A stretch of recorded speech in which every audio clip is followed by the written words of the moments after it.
Hello, everyone, and welcome to Snowfell Palace, a temple of Aphrodite. I'm Evangeline, and I'll be your host and oracle this evening. I'm going to jump right into it, so let me just grab my cards. Um, yes, very curious to see what visitor that we're going to receive today here at the temple. Who might be asking for aphrodisial advice.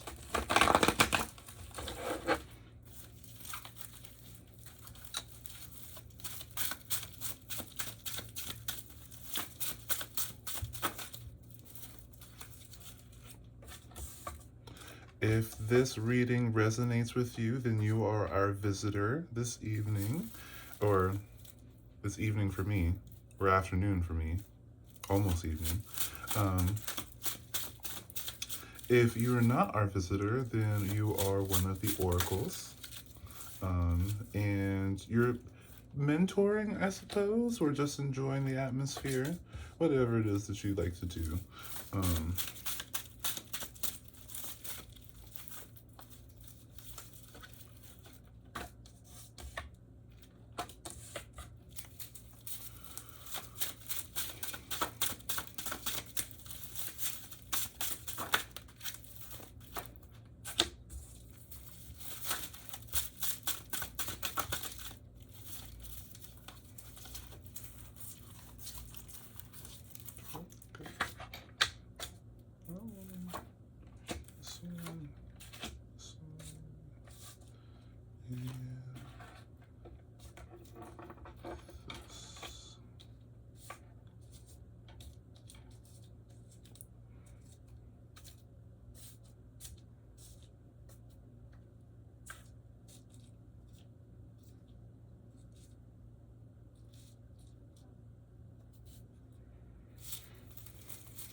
Okay, I think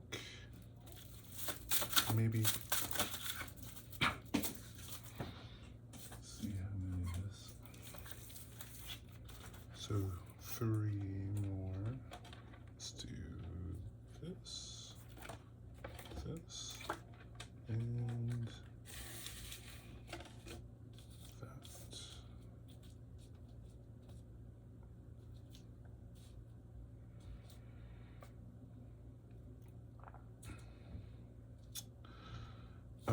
Okay. All right, so it looks like our visitor today is going to be represented by the Four of Swords. So this is giving very stable or oppressed, same spectrum, personality. And the reason why they have come to the temple is due to some kind of great disaster, some type of great loss.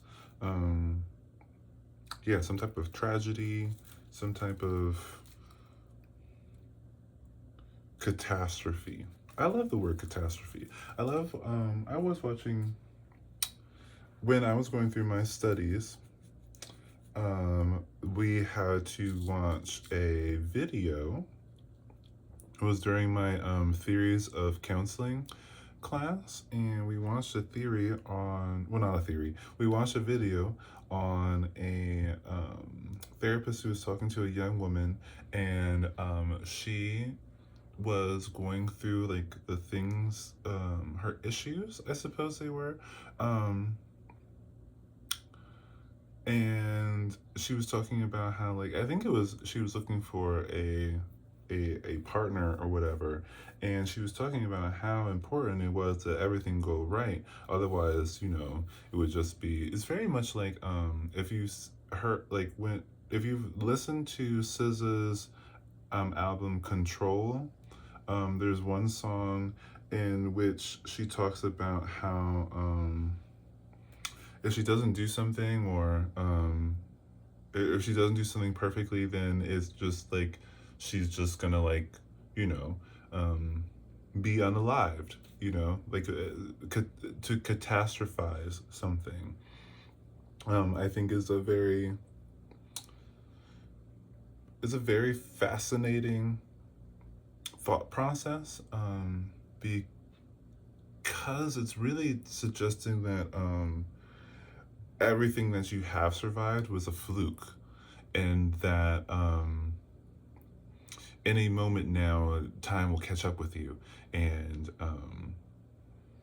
yeah, everything will be over if you're not always on your toes, always like 2 steps ahead. It's giving a very much that obsessive type of energy, the catastrophizing. Now, the character, the individual, the visitor, um, is giving a little bit more of that.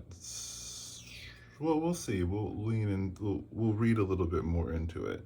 As far as their background goes, is going to be represented by the Two of Pentacles. So this is someone who juggles. I mean, twos are about decision. Pentacles are about material goods, I suppose, material gain. Something in the material. Excuse me. And conscientiousness, so organizing the material, it's like yeah, organizing the material. I wanted to go into a little bit of a spiel about the processing traits of personality, but that's just conscientiousness and openness. But I won't go too far into that because that is not what I would like to be focusing on.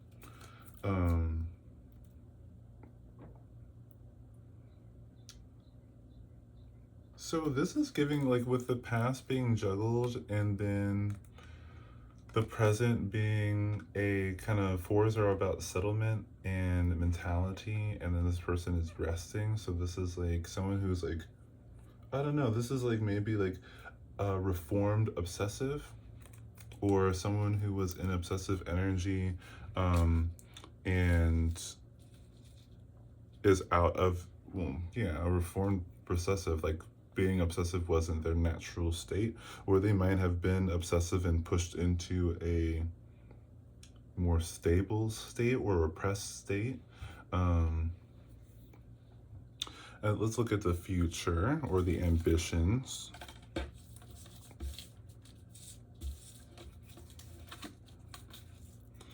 That's going to be represented by the Four of Cups, another settlement card, and then the Hermit. So this is someone who is looking to, like, this is someone who's like looking for everything to calm down. Like, I think this was before, like, this was an individual who took care of a lot of things, maybe not by choice. And they're looking for they're in a, like, I can't be bothered with type of mode, and they're also striving for a kind of less active social life. We had a reading before and was talking about like how someone wanted to just get off of the market. It's giving a little bit like that, but this is almost extreme. Like, this is someone who, and not to say that extreme is bad or anything like that, it's just in comparison. This one is giving a little bit like they want to be kind of like away from people in general, or not to be like fixated on emotions. Like, this is giving very schizoid energy. So low extroversion, low agreeability, someone who wants to be rather independent. And that's what I mean by low agreeability. I'm thinking about terming the agreeability spectrum to one side being collaborative and the other side being independent. And so this is someone who is at least striving for independence. They may naturally fall into the independence and have been like kind of forced into taking care of a lot of energy. So let's look a little bit more into this to support. Let's look a little bit more into the background. Like, what is this juggling energy that the Two of Pentacles is showing us? We have the Ten of Wands as well as the Nine of Pentacles. So this is giving me, this is completion and this is status, with the 10 being completion and 9 being status. This is This is giving like, and the wands are exertion, and then this person is hauling um, a bunch of wands, doing work. So this is giving, this is the status of like, or the completion of like, um, it's almost like you'll always be like that, a constant toiling. It's like a constant toiling. And then with the Nine of Pentacles being status, with the Pentacles being material gain or conscientiousness. And then we have a woman standing here admiring this bird or enjoying her garden. So this is someone who, this is someone who's like, this is very, what's it called? Like a landscaper. It's giving very, it's giving very much like, if I don't maintain the environment, no one will type of energy. So let's move that into the present. So for the 10 of Wands, we have the Fool. So this is someone who kind of feels like a little bit like almost strict. You know, I don't want to repeat the word, but it is giving a little bit. It was kind of like foolish to let themselves get into this place of always working. This is interesting energy. And then we have, especially to come to a temple of Aphrodite with this energy. So this is, I guess this is someone who's always been putting in the work into their relationship, I guess. And then we have the 5 of Cups with the 9 of Pentacles. So this is giving a little bit of, with the 5 it's conflict, and then Cups are emotion or agreeability. So this is someone who is, as far as a relationship goes, this is giving like someone who's put all of their efforts into a relationship.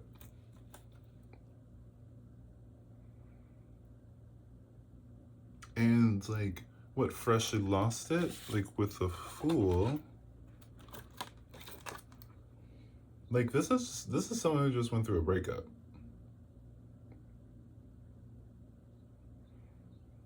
Yeah, with the Fool and the 5 of Cups. Yeah, this is someone who just went through a breakup. And with all that energy of like, this is very, very interesting.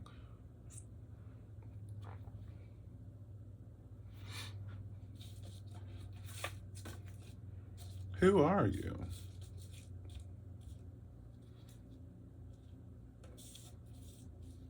Let's do like that.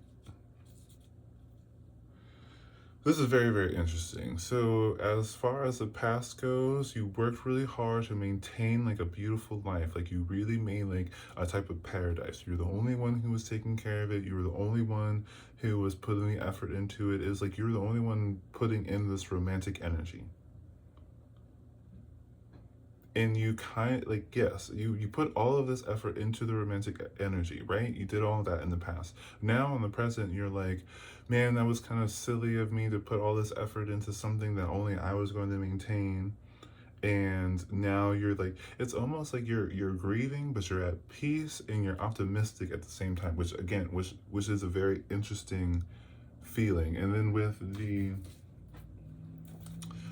the Tower card, it is giving like, it's giving a lot of like that dog meme where they're sitting in a building and it's on fire and they're like, this is fine. It's like you're going through all the emotions right now. I don't know why I'm very excited about this. This is very you know why? I guess because it's very, very thrilling to be in the presence of someone who can contain all of that contrasting emotion at one time and not let it like not crumble or crash out in some type of way. Like this is very like accepted, like the situation is accepted. This is very accepting energy. Sorry, my hair is looking a little sorry guys. The camera and the mirror, if I'm sure you guys know, is a completely different look, all right? And I don't know if it's the lighting too. Um Sorry. I hate, I was gonna say I hate to be so vain, but I was watching a video on narcissists, not narcissists. Like, sorry, I kind of have a little bit of a lisp when it comes to words that end in s's. I can't differentiate between a us and an is, but narcissus, from the Greek mythology. I was watching a video of a woman doing an analysis on him, and talking about how like he was never in love with himself. He was in love with his image, and this has nothing to do with what it is. But have a little story time, and we'll get into it. I'm sure. But he was never in love with himself. He was in love with an image. Because in the story, he didn't realize that when he was looking at his reflection, that it was him. He thought that it was somebody else, and I think that's very interesting. And I also think that it's like, because I used to think that, oh, narcissists kind of gets a bad rap for just being like, into themselves. But watching that video, that analysis really got me to understand like why narcissists, the personality, is named after him because of his like willingness to shame or humiliate other people for being interested in him, and how keeping an eye on how he's perceived was more important to him than like more important to him than actually living his life. And I think that is very much the difference between a narcissist and a histrionic. A narcissist is more like almost fixated, has a lot of that obsessive energy, fixated on how they are perceived, while the histrionic is fixated on being seen, which is a difference. One wants to showcase more of like an internal world, which is very, very interesting. And the narcissist is like almost in the same sense, but it's not not to show a form of authenticity within themselves. It is to show a universally pleasing aspect to themselves. And I think this is really interesting because I ran into an individual who I described as being dangerous based off what I could tell from them. I'm like, you seem like you might be in a personality type that's dangerous. And that was, I was very clear about, my background. Well, I try to be clear about my background, but I think that some people just don't like process it, or they don't hear what I say, or they don't believe what I'm talking about, but or that I'm talking about it. But I went into a little bit of like a psychoanalysis, which I know a lot of people don't really like to be judged so deeply or whatever. But once you see it, you see it. And I was just trying to explain to them like I'm not sure exactly how I feel about what you're portraying here, because it does seem a little bit without a fault, without a flaw. And I think that's the difference between seeing someone who is narcissistic and histrionic.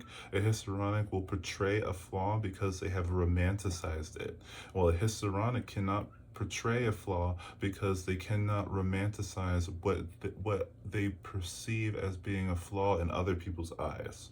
So when you talk to someone and you say something like, you seem a little bit like, it seems like I might have to be a little wary about you. Or if you say something like, I like to, spend more time getting to know you, I'm not quite sure, blah, blah, blah. You insinuate some type of hesitation in your safety or your availability to them. Watch how they respond. if they respond by being very insistent that they are to be trusted, that's a good way for you to understand that they might not be, that you should still take some time. Because if you mention to someone that they seem a little bit like dangerous, a lot of people will find some type of flattery in it, especially if they're histrionic. And that can be confusing because they're both going to show high levels of extroversion.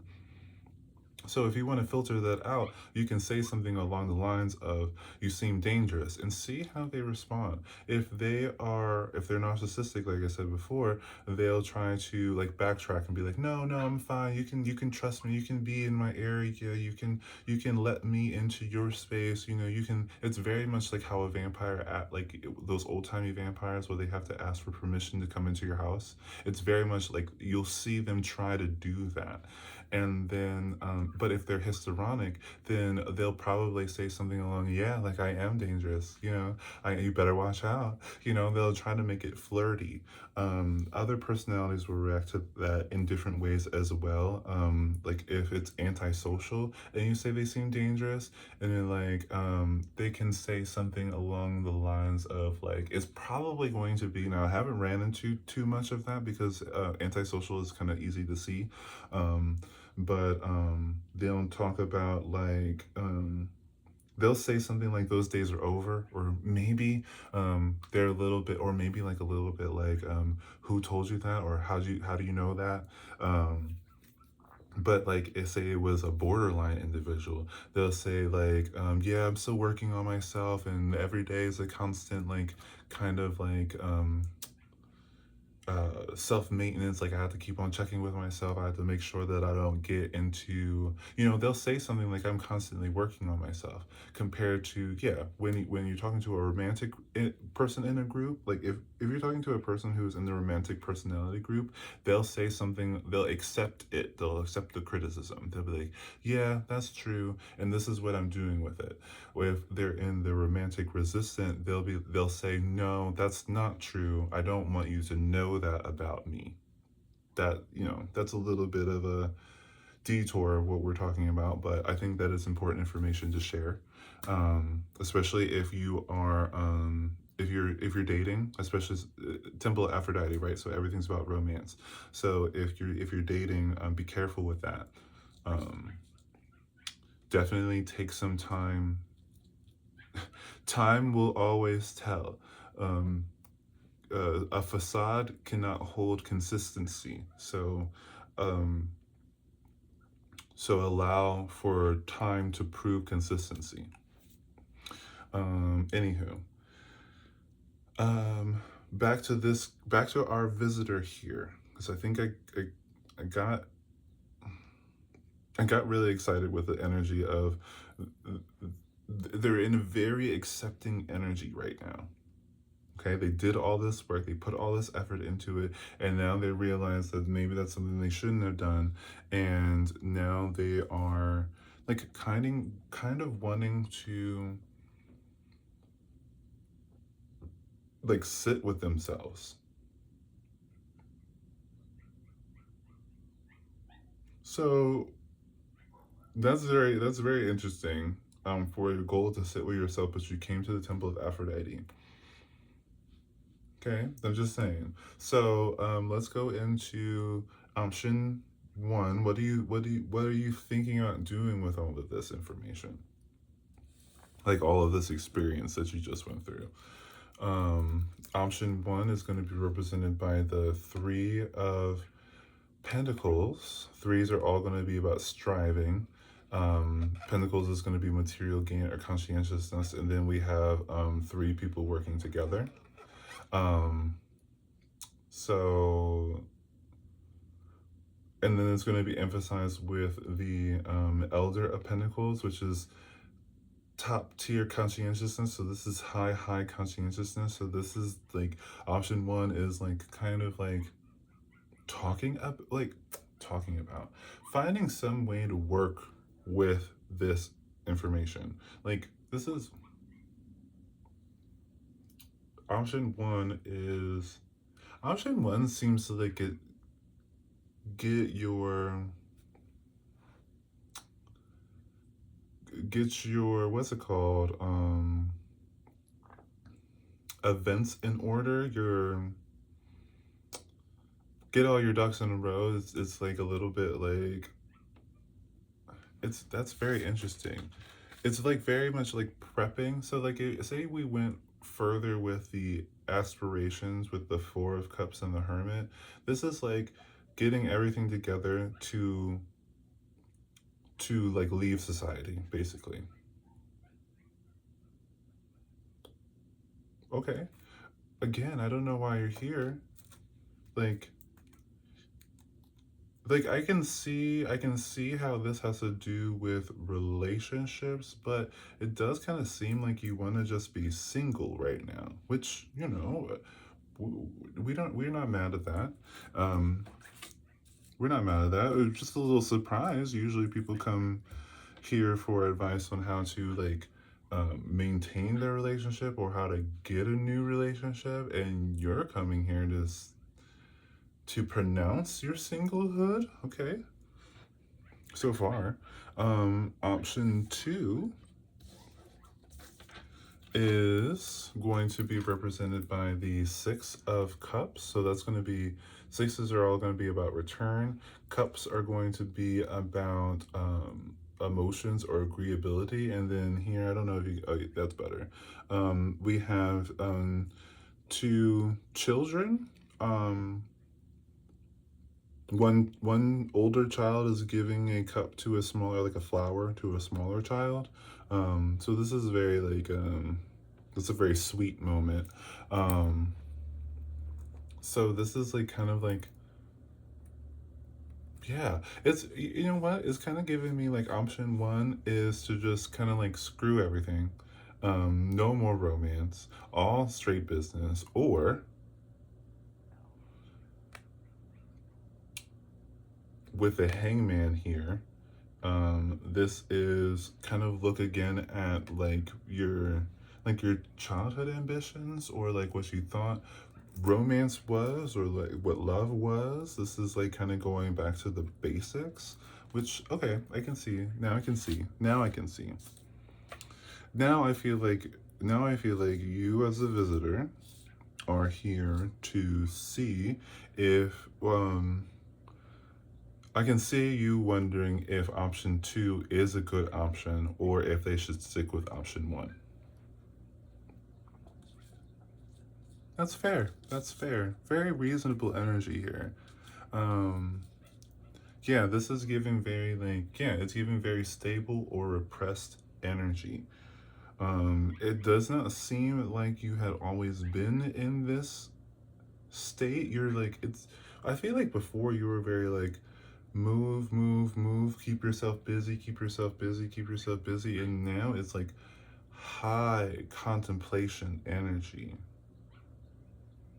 Like you're in a state of contemplation right now. And it makes a lot of sense that you come to an oracle to see if you're making the right decision or whatever. But let's see what the obstacle is for option one, in which you're just gonna focus on like work, basically.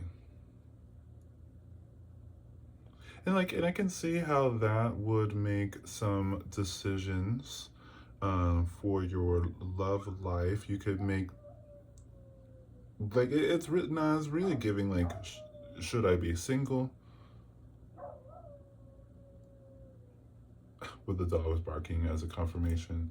The reason why just choosing singlehood isn't a no-brainer is going to be represented by the adolescent of swords. So the adolescents are all about extroversion and swords are all about openness or like mentality.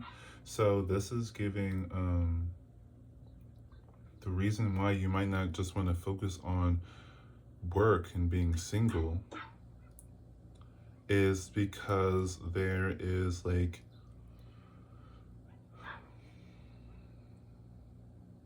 almost like a calling, which is, a little bit, woo woo, but that might resonate with you.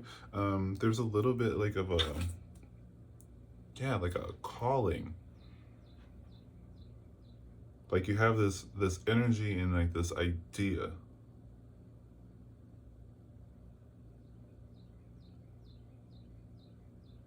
Yeah, it's giving very much. So now it changes what the options are. It's like, and now it seems like you're asking, should I just ignore this down low, this epiphany, whatever, however you got this guidance? You're kind of asking, should I ignore this guidance and just focus on myself? Which, we're all about self love here. More, I'm really into interactions. I really rather focus on interactions. How it is that you interact with yourself is a completely different, interesting. Oh, now that I say it like that, that's very interesting. Um, you can be extroverted, like want to be seen, like you can want to see yourself, so that's a level of extroversion. And you can want to collaborate with yourself, which is a form of agreeability. Okay, yeah, so yeah. um but with that same energy, um the singlehood kind of ignores extroversion and agreeability. You're going to focus a lot more on contemplation and conscientiousness. So you're going to either like stay, and I guess that's maybe why I was talking about that earlier. But you're either going, it's like you're going to leave society and therefore leave interaction. So you're going to focus more on your processing. What it seems like one of your options is, should I just focus on how I process the world, or should I consider how I interact with the world? Should I still try, I guess? And then the reason why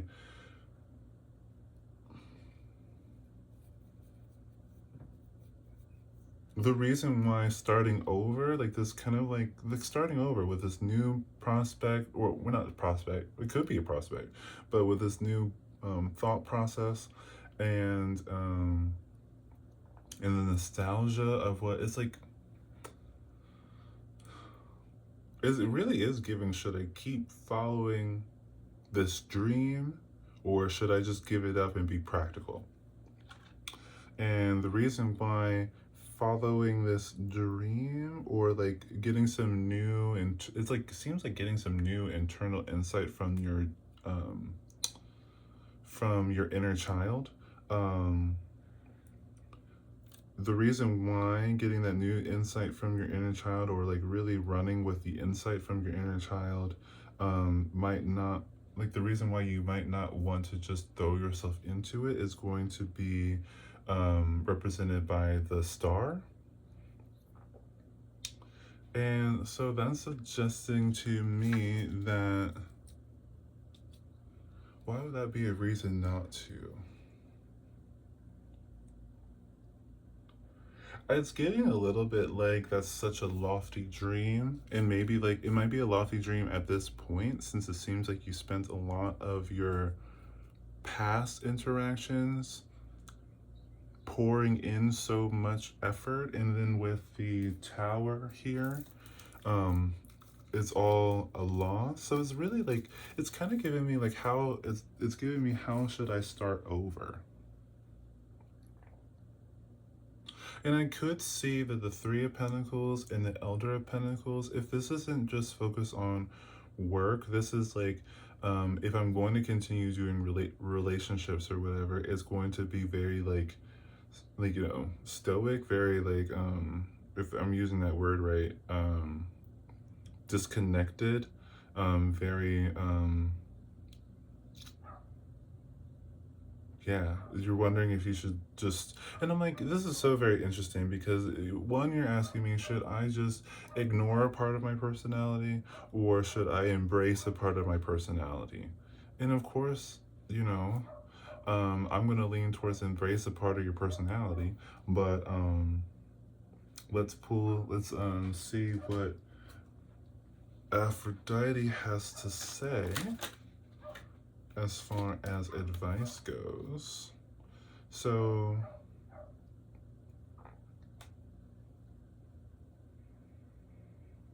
that's interesting. I'm gonna put, I don't even know where to put this. I kind of want to put it here.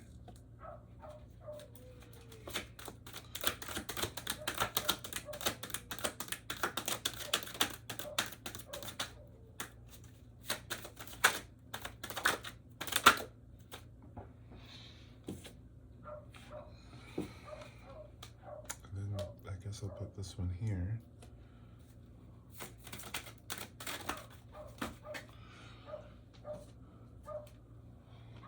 I'll put that one there.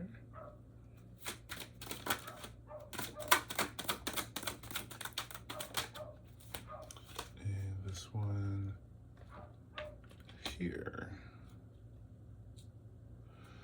Okay. I'm gonna pull two more. This one here.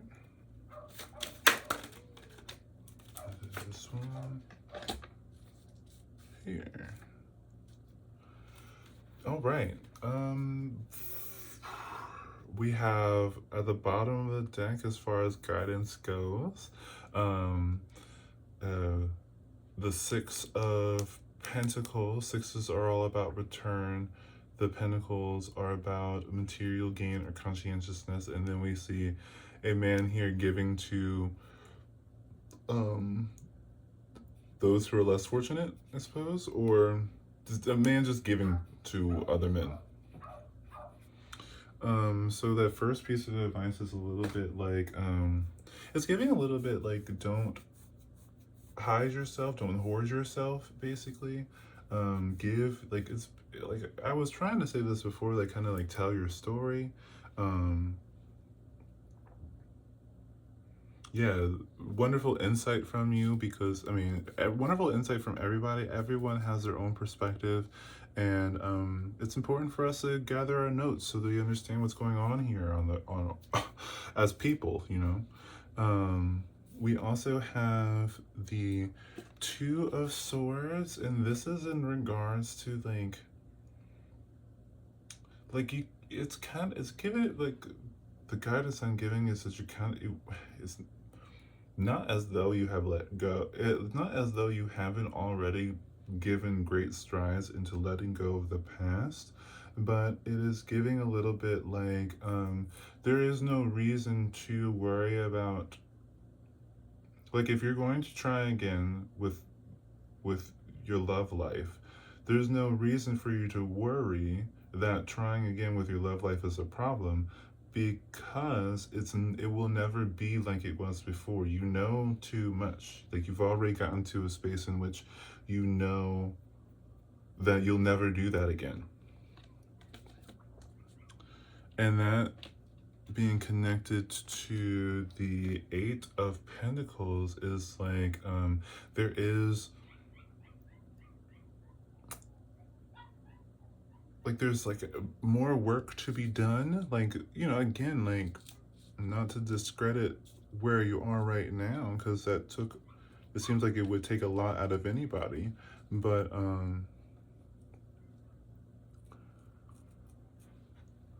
like, you know, it's like, it's a little bit like, you know, if you went through all this in romance and you put a lot of this effort into everything, and then you reach a point in which you're like, all my efforts are for was for naught, in this particular relationship, it's giving like the ending of what you were doing before is just the start of what you're supposed to do, what you want to do, what part of your ambition, I suppose. So giving up on that, like, childhood dream, that would make it for naught. Otherwise, you could have just stayed in the situation that you're in.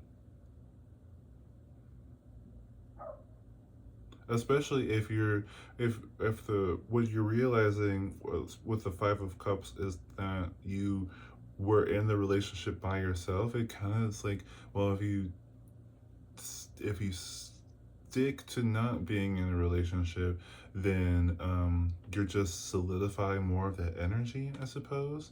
It's a little bit like, I'm getting a little bit like, keep trying.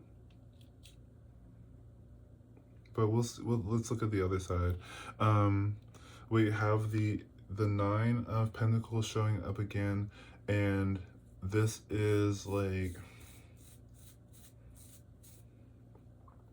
this is really giving me like with the tarot card too, is like all that beautiful work that you did is still there. You know, you didn't lose it. The other person in your relationship, or I don't know why I'm getting party, like there might be some other people involved too, but they lost it. They lost it, not you. You didn't lose it. You still have it because it came. If all of it came from you in the first place, then you still have all of it. They just don't have access to it anymore because it looks like you've gone through a breakup. And then we have the Elder of Swords. So this is elders are conscientiousness and swords are openness. So this is like new insight. This is very intelligent energy. Very, very intelligent energy. So this is very much like it's giving a lot of that. Now that you know you can't go back, now that you know you have to keep moving forward. um yeah, now that you know you have to keep moving forward. And then you have the Ace of Wands, and that was over like this, like the epiphany or the call. I guess it's a call. I don't know. You might be a reoccurring visitor. I'm not sure. So you might have gotten some insight before. Um, and this is saying like don't ignore it. Put effort into it. Exert into it. Especially since at the moment right now you're in very like airy cup energy. So you're thinking and feeling a lot. Now it's time to like put those feelings in action. Is very like be an artist about it.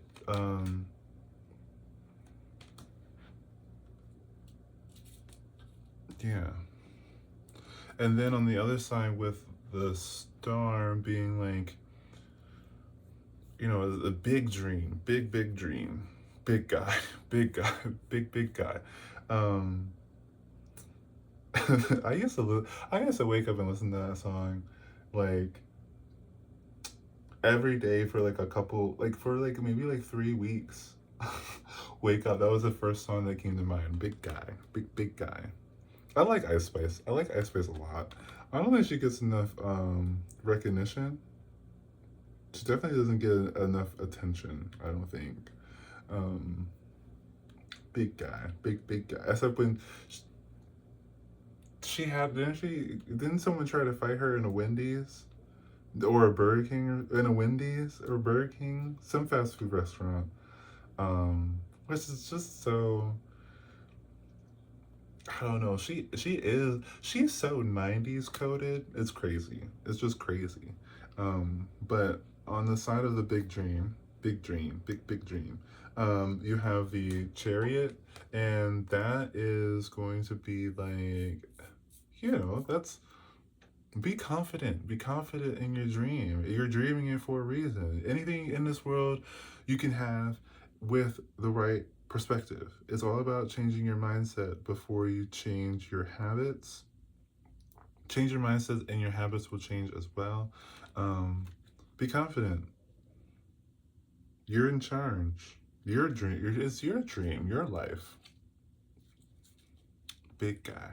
Big guy. Um,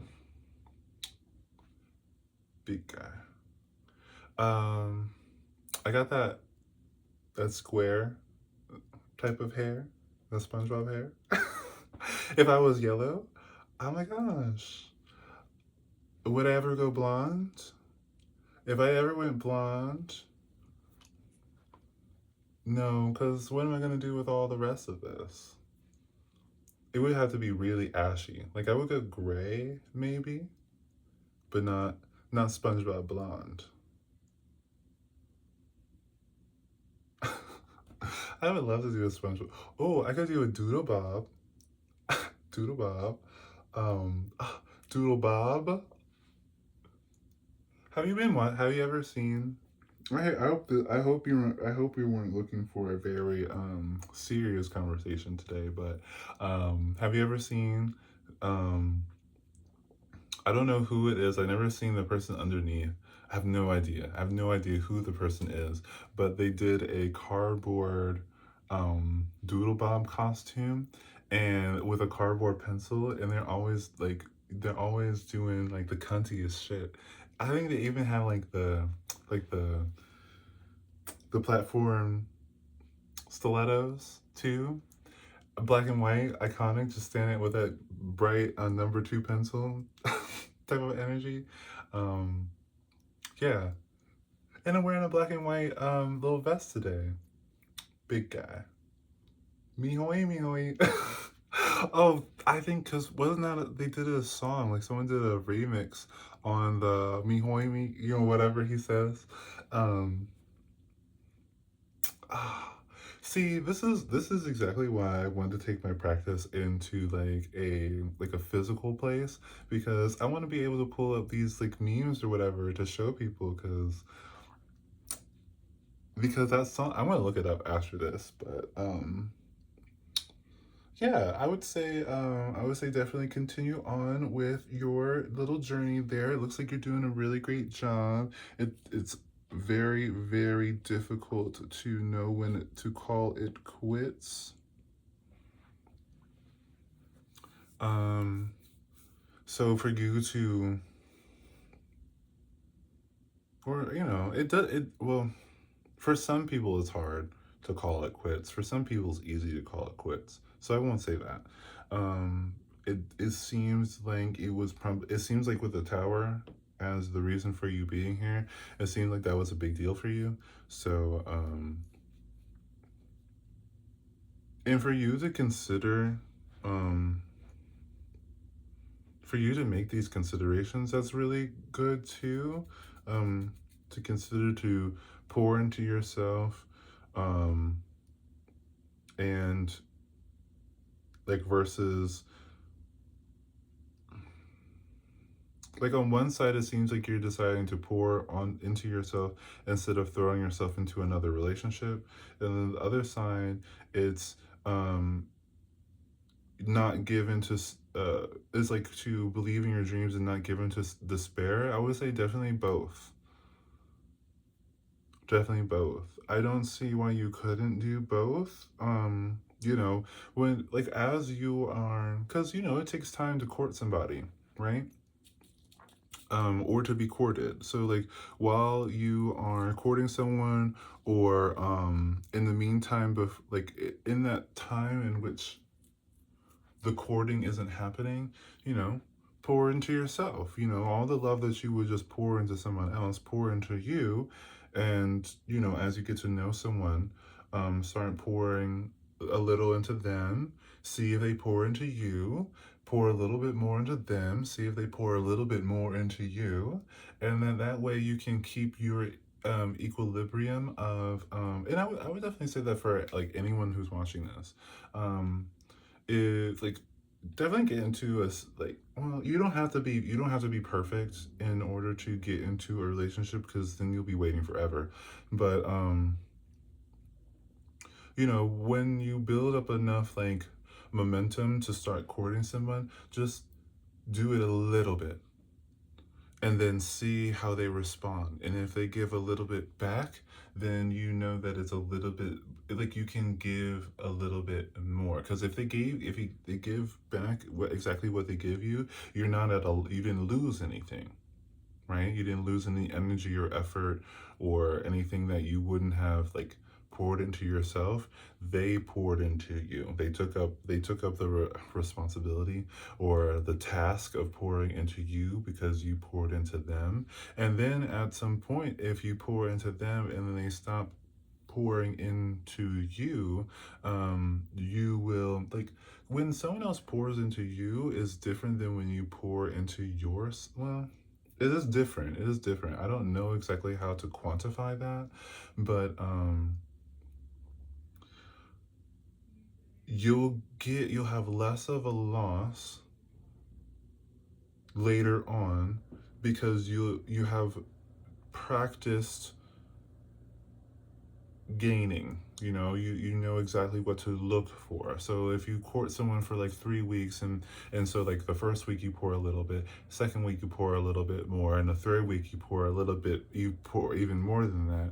If at the third week they don't pour into you, even though you poured the most out of this situation, you still have gained the experience of the first and second time. And so now you can pour into the first and second time with someone else and have a better idea of what you're looking for the third time. And then when you get that, you can hold on to that experience and then move on to the fourth time or the fifth time, or move on to the next person and start with 1, 2, 3, 4, 5.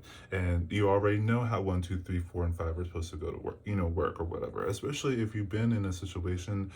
It could be like you could be in a long relationship, and so you might not know exactly what it is you're looking for in your new relationships, because the other relationship could have just been like, how like some people can like be in relationships with someone they've known forever, like forever, forever, forever, and so like all of the nostalgia kind of makes the relationship. When you're out of that, you have to learn what it is you're supposed to get out of a relationship that is not connected to nostalgia.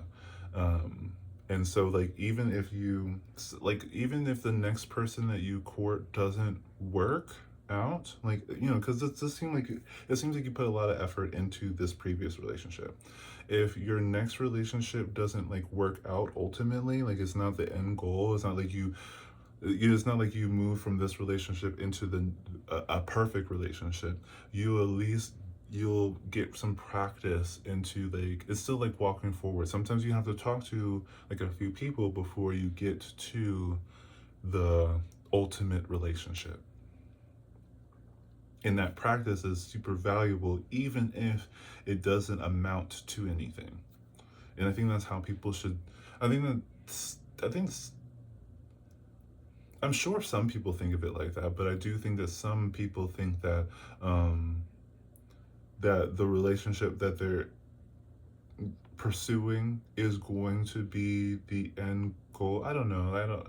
Some people are not monogamously minded, so that might not be true. But I do think that some monogamously minded individuals will pour into um, the the potential relationship, thinking that is going to, or hoping that is going to be the end goal, and then when it's not that, they get distraught. Don't get distraught.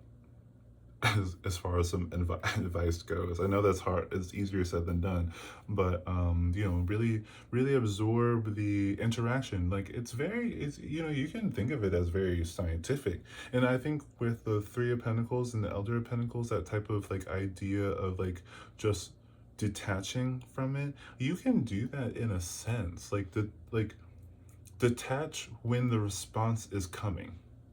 Like be in it when it is time for you to give to the relationship, but as you're waiting for the response, detach, step back, see what's actually happening, like, read between the lines, which again is easier said than done, but detaching in the moment of waiting for reciprocity can be very insightful. You can be very, very excited when you respond to something, but you can also be like you can do both. You can be really excited when it's time for you to respond to something, and then you can be detached when you're waiting for a response. And then if you're detached while you're waiting for a response, when the response comes, you can when you've rationalized it, then you can start feeling emotions about it. Like if you look at it and you're like, yeah, that looks good. And then you can start feeling like, oh yeah, I mean that's really good actually. When I'm feeling kind of really optimistic about it. Or if someone responds and you're looking at it and like, well, I don't think a lot of people would be into that. And then you can put the emotions into it. And actually, you know what? I feel like that's a little insulting. Then you can pour into it with emotion. You definitely want to pour in with emotion. You don't have to receive with emotion. You can receive with logic, and then um, then feel it. Feel the result. Like, how does now that you see the result, how does the result make you feel? Um, I can see people doing I can see people doing where they pour in with emotion and then looking at it with logic. That can get you to feel a little bit insecure. So I don't think I would suggest that. I mean, you can definitely think about that. I obviously said it for a reason. You might do that already. You might pour into something and then look back at it and be like, was that right? Are they gonna like that? Blah blah blah, whatever. Actually, that doesn't matter. It doesn't matter. If they don't like it, then they don't like it. Um, you're not supposed to respond with a facade. You're supposed to respond with authenticity. But yeah, you're supposed to give with authenticity. You're not supposed to give something that is digestible or acceptable. You're supposed to just give it, and how they respond to you after you go how they respond to you is how you know whether or not your message was well received. And it's more about whether that person, because we all live in our own bubble, right? It's not about, it's not like you're giving to like an unbiased opinion. You're giving to someone who has an opinion on things. So you can do everything right just naturally. But if you give it to someone who can't see that or won't see that or doesn't like seeing that, they're going to respond negatively to that. So what I'm really trying to say is, like, it doesn't really matter how you respond, besides how it resonates with you internally. It matters a lot how you interpret what's happening. Yes, it matters a lot how you're interpreting how you're being responded to. Now, other people are going to, like, I don't, well, not to invoke any anxiety or anything, but other people are going to, well, actually, you know what? It depends. It depends on the person. Some people might look at what you say with logic, and then some people might just look at what you say with emotion. There's no way for you really to know until you build up enough time to um, get a good idea of the consistency of that person. Like, and not that you have to be like a consistent person, but you'll pick up on the pattern, like how they react to things, what it is that they like and what it is that they don't like. If you're starting to meet someone, you have no idea what they like and what they don't like, and it's not your job to know that immediately before you respond authentically or give authentically. That when you're courting someone, this is the most freeing part of a relationship, honestly. um, and the goal is to maintain that freedom.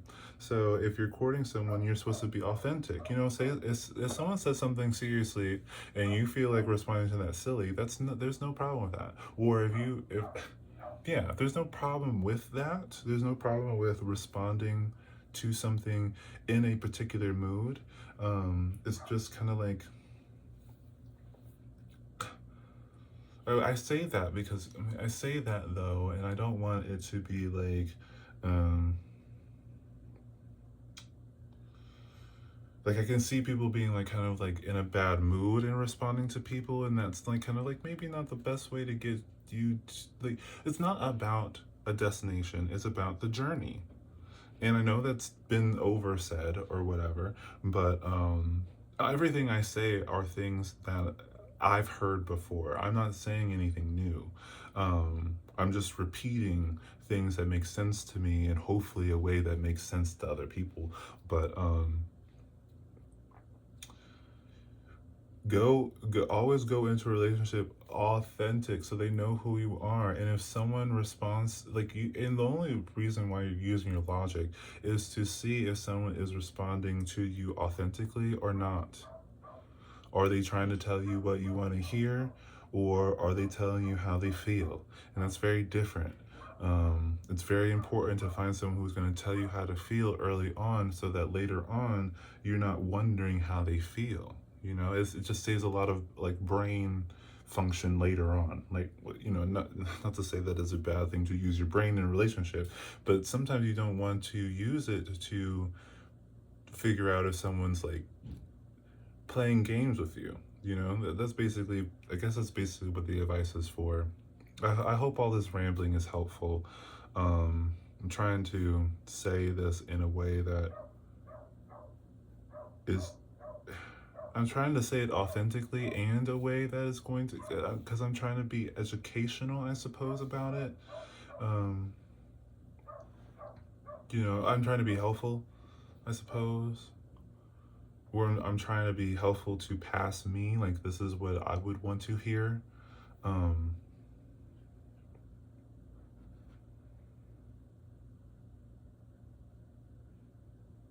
yeah, I wish I had heard this before certain relationships.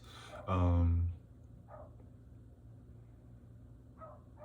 you want to kind of fight off the urge to be like a yes man or yes woman or a yes any whatever, insert your personal gender there. Um, and you don't want someone to be that to you. You're trying to filter out the inauthentic energy in your next relationship. That's what dating is. You're filtering. You're just filtering. So be honest. Be um, analytical. Be honest and analytical. Be honest with what you say. Be analytical with how you're being responded to, and then see if that resonates. Use your discernment. Confirmation burp. Someone I saw. I was watching a reading, and someone was saying that when tarot card readers, um, say a confirmation burp, that's what the young people are saying in their readings, and that's so fun. Um, I did not realize that people. I thought that was just a thing. Um, I don't know. I'm very like when I see something happen, I'm like, oh, that's how things happen. And I don't realize that that's not always how things happen. Um, I don't know. I'm a very like I try to structure every new form of information I get. And so like, if I do a reading or I'm talking and then I have to if I have to burp a little bit, then I'm like, oh, confirmation burp. I don't know. I'm a repeater. I was watching also a video on Echo. If you know Narcissist, you'll probably know Echo.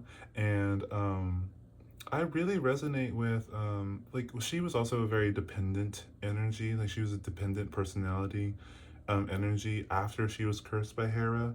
That's the thing.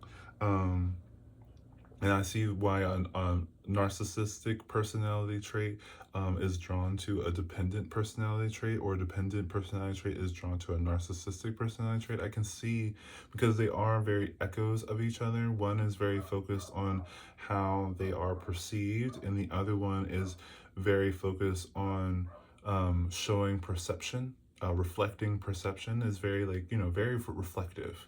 I like a narcissist being a representation of reflective imagery, and then echo being a reflective of reflected auditory. I don't know how to say that.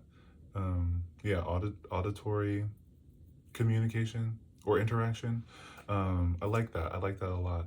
Um, I think that it would be really, really fun to play those roles. They're not very good energies to be in as far as a romantic sense goes.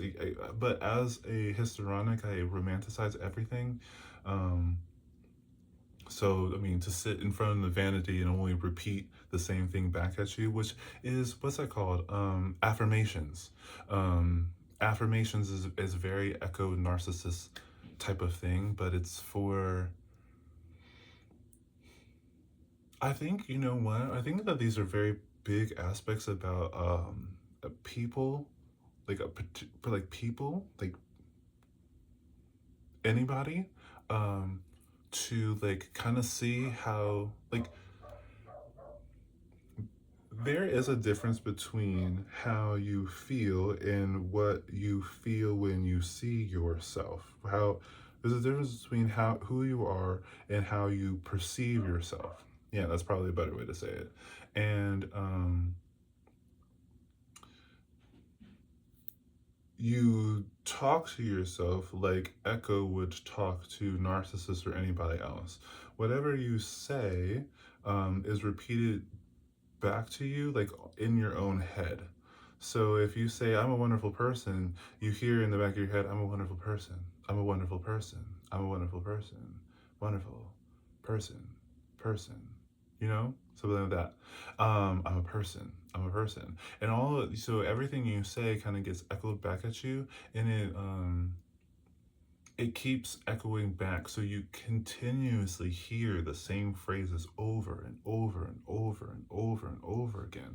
And this is why it's very important to be mindful of what you say out loud, um, because just because it changes how you think.